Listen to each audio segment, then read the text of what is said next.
Boa tarde, bem-vindos ao meu canal. Hoje nós vamos continuar a leitura do livro O Príncipe, de Nicolau Maquiavel. Meu nome é Felipe, eu gostaria de convidá-los a subscrever. Se gostar, deixe o seu like no joinha abaixo. Suporte esse canal com as doações, não esqueça. Ative as notificações no sininho. Compartilhe esse vídeo com seus amigos. Me siga no Twitter, Facebook, Instagram. Vamos começar, deixe seu comentário. Pode fazer sua pergunta.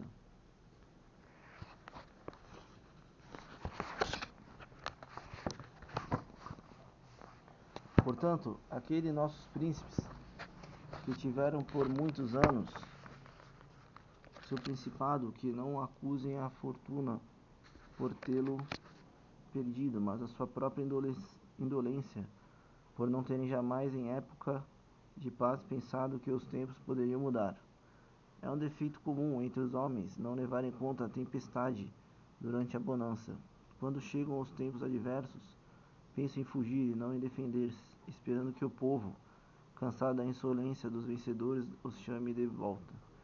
Este caminho, à falta de outros, é bom, porém, e muito mal ter abandonado outras soluções para adotar esta, porque não deves jamais querer cair por acreditar que encontrarás alguém para te reerguer, coisa que ou não acontece, ou quando acontece não contribui para a tua segurança. Pois essa defesa é vil e não depende de ti. Certamente as defesas só são boas, seguras e duráveis quando dependem de ti mesmo e de tua virtude. De quanto pode a fortuna nas coisas humanas e de que modo se pode resistir-lhe? Não ignoro que muitos foram e são de opinião de que as coisas desse mundo são governadas pela fortuna e por Deus, que os homens prudentes não se lhe podem opor e até não têm remédio algum contra elas. Por isso, poder-se-ia julgar que não devemos incomodar-nos demais com as coisas, mas deixar-nos governar pela sorte. Esta opinião tem se reforçado em nossos dias, devido às grandes variações que foram e são vistas como todos os dias. Além de qualquer conjectura humana, pensando nisso, às vezes me sinto um tanto inclinado a esta opinião. Entretanto, já que o nosso livre-arbítrio não desapareceu, julgo possível ser verdade que a fortuna seja árbitro de metade de nossas ações, mas que também deixe o nosso governo a outra metade, ou quase. Compara a sorte a um desses rios impetuosos que, quando se irritam, alagam as planícies, arrasam as árvores e as casas, arrastam terra de um lado para levar a outro. Todos fogem deles, mas cedem ao seu ímpeto, sem poder detê-los em parte alguma. Mesmo assim, nada impede que, voltando à calma, os homens tomem providências, construam barreiras e diques, de modo que, quando a cheia se repetir, o rio flua por um canal ou sua força se torne menos livre e danosa. O mesmo acontece com as fortunas, que demonstra a sua força onde não encontra uma virtude ordenada, pronta para lhe resistir, e volta ao seu ímpeto, para onde sabe que não foram erguidos diques ou barreiras para contê-la. Se considerares a Itália, que é sede e origem dessas alterações, verás, ela é um campo sem diques e sem qualquer defesa.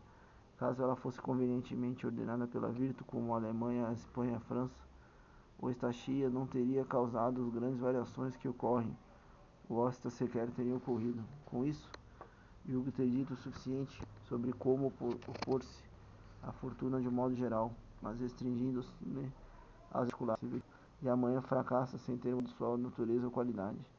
Creio que isto se deva, antes de tudo, às razões longamente discutidas atrás, isto é, que um príncipe que se apoia exclusivamente sobre a fortuna se arruína quando ela varia.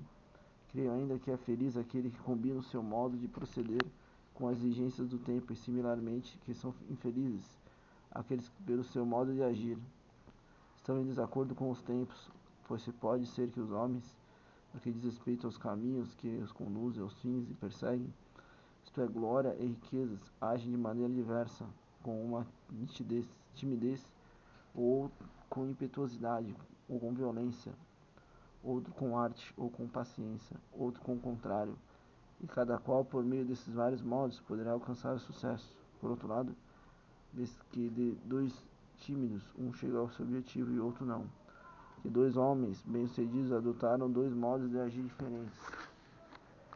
tendo um tímido e outro impetuoso, que não decorre por outra razão que não a natureza dos tempos, que se adequam ou não a proceder. Daí resulta o que afirma que duas pessoas, agindo diversamente, alcançam o mesmo resultado, enquanto outras duas, agindo da mesma forma, atingem resultados opostos. Disto também depende a maior ou menor prosperidade, porque se um príncipe se conduz com prudência e paciência, e os tempos e as coisas contribuem para seu governo, seja bom, será bem-sucedido. Mas se mudarem os tempos e as coisas, e ele não mudar o seu modo de proceder, então se arruinará. Não há homem suficientemente prudente que saiba acomodar-se a isto, ou porque não consegue desviar-se da linha para onde se inclina a sua natureza, ou porque, tendo sempre prosperado trilhando um certo caminho, não pode admitir que se deva afastar dele. Por isso, o homem tímido, quando chega o momento de agir impetuosamente, não sabe como fazê-lo, e por isso se arruína. Pois se mudasse de natureza de acordo com os tempos e com as coisas, não mudaria de fortuna.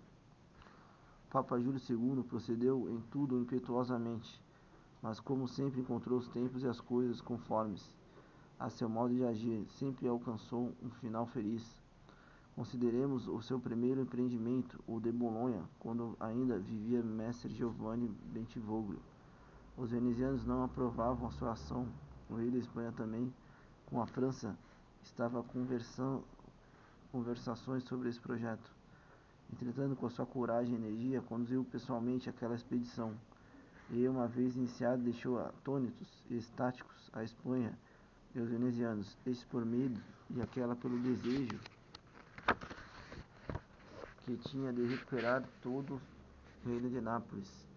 Por outro lado, o rei da França lançou-se imediatamente à ação, porque tendo visto que o Papa lá estava na luta e desejando a sua amizade para subjugar os venezianos, julgou impossível negar-lhe seus homens sem injuriá-lo manifestamente. Portanto, Júlio conseguiu com sua ação impetuosa o que jamais outro pontífice, com toda a humana prudência, teria conseguido, pois se ele esperasse para sair de Roma, que tivesse todas as coisas organizadas como qualquer outro pontífice teria feito, jamais o conseguiria, porque o rei da França teria apresentado 1000 desculpas e outros teriam influenciado 1000 temores.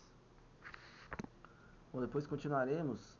Subscreva no canal, no clique abaixo, deixe seu like, no joinha, ative as notificações, no sininho. Tenha uma excelente semana, muito obrigado, uma boa tarde.